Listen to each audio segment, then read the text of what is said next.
Magandang araw! Narito muli tayo upang pag-aralan ang asignaturang Filipino. Anong larong Pinoy ang paborito mo? Basahin natin ang kwentong ito. Kasama ang aking mga kaibigan.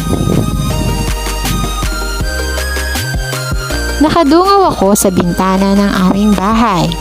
Katatapos ko lang kumain ng masarap na almusal na inihanda ni nanay. Natapos ko na ring hugasan ang aming pinagkainan. Nakita ko si Aldwin sa katapat na bahay, nag-iisa at may hawak na PSP. Hindi ko maitanggi na talagang nainggit ako sa kanya. Inasam ko na minsan magkaroon din ako tulad ng mayroon siya.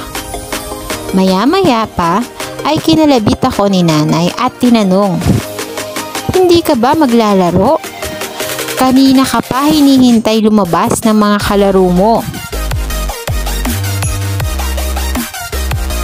Sinilip ko ang aking mga kaibigan at lahat sila ay sumigaw, "Tara na, magpatintero na tayo." Nakita ko sa kanilang mga mata ang pagkagiliw sa paglalaro. Napangiti ako at aking naisip, kung may PSP ako, siguro'y mag-isa lang ako ngayon na naglalaro nito tulad ni Aldwin. Habang iyong mga kaibigan ko naghahagikikan sa aliw habang naglalaro ng patintero o di kaya'y ng luksong tinik.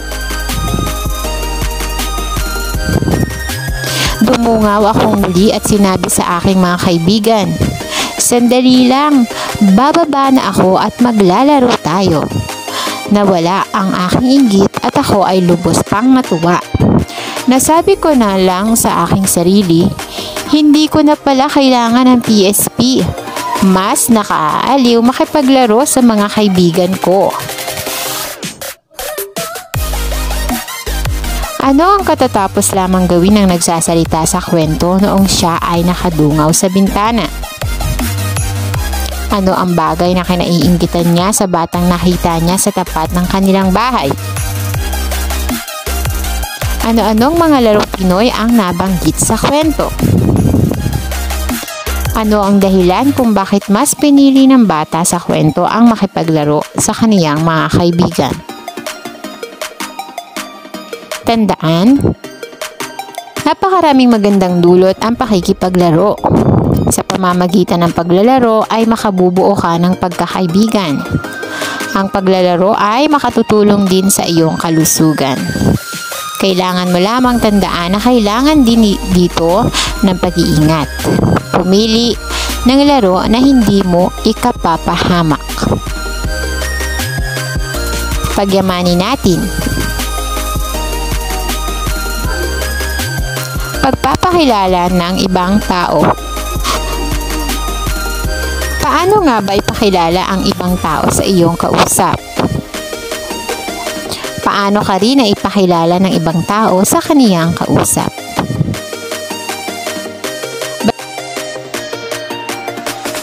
Ang pagpapakilala ng ibang tao ay isang magandang kasanayan ng pakikipag-ugnayan sa iba.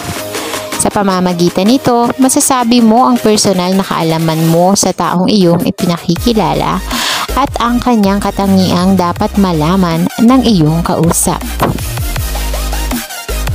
Basahin natin ang dialogong ito.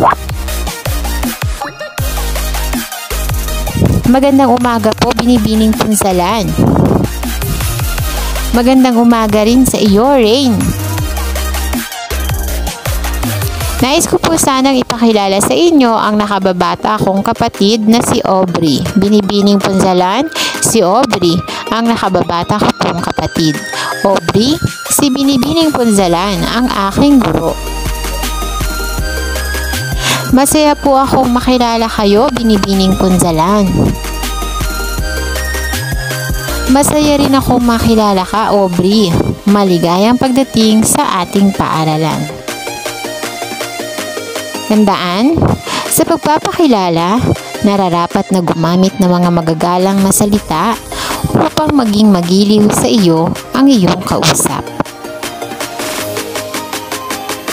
Panday wika. Panghalip panao sa kaukulang palagyo. Ang panghalip ay panghalili o pamalit sa pangalan. Isa ang panghalip panao sa kaukulang palagyo sa mga uri ng panghalip na kadalasang ginagamit sa pakikipagtalastasan.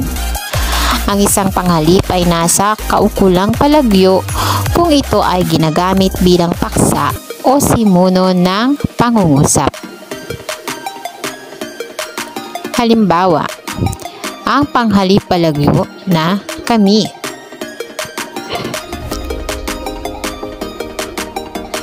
Kami ang bagong kabataang Pilipino. Masaya kami na maging bahagi ng pagdiriwang na ito.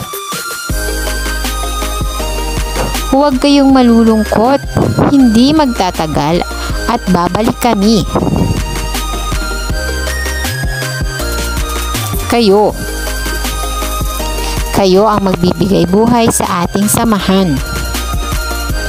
Sasamahan ko kayo sa lugar na iyon. Mag-iingat kayo. Tayo.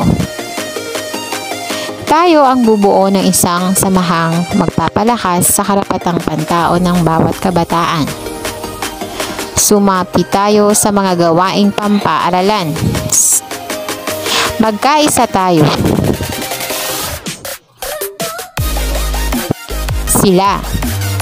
Sila ang magiging kasama natin sa ating klase.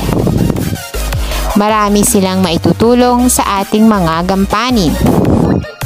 Sasabihan ko sila. Ito lamang para sa araw na ito. Maraming salamat sa iyong panunood.